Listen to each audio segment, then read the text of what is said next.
মতের সাথে না মিললেই দালাল বানিয়ে দেন। সবাই না, কেউ কেউ। মতের সাথে মিলবে এমন কোনো কথা আছে? আপনার মতের সাথে আমার মত মিলবে, আমার মতের সাথে আপনার মত মিলবে, এমন তো কোনো কথা নেই। তাই বলে আপনি আমাকে দালাল বলবেন কেন? আমি কি আপনাকে রাজাকার বলছি?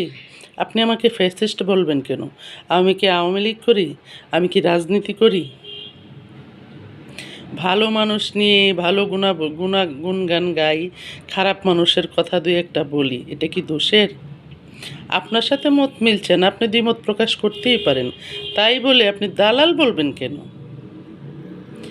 যারা আজকে জাইমা রহমানের এআই দিয়ে জাইমা রহমানের ভিডিও বানাচ্ছে, বিভিন্ন রকমের কথা ছড়াচ্ছে, নেতিবাচক মন্তব্য করছে, তারা কাজটা মোটেই ঠিক করছে না।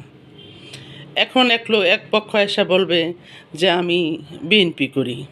কেন? যখন গণভবন ঘেরাও করছিল, তখন যে ব্রা নিয়ে উৎসব করছিল ছেলেগুলা, এটা কি ঠিক করছিল? সব কিছু যে নিয়ে লুট করে পালাইয়া গেছিল, এটা কি ঠিক করছিল? এগুলো কি হাসিনার সম্পদ ছিল? গণভবনের জিনিসপত্র। এখন আমি ফ্যাসিস্ট হয়ে গেলাম, আওয়ামী লীগ করি? কেন রে ভাই? আমি তো দুই একটা দোষ ত্রুটি তুলে ধরি।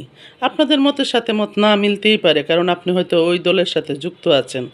আপনার স্বাভাবিকভাবেই ভালো লাগবে না, এই জন্য আপনি আমাকে দালাল বলতে পারেন না। আমি কিন্তু আপনাকে কোনো কিছু বলে গালিগালাজ করছি না।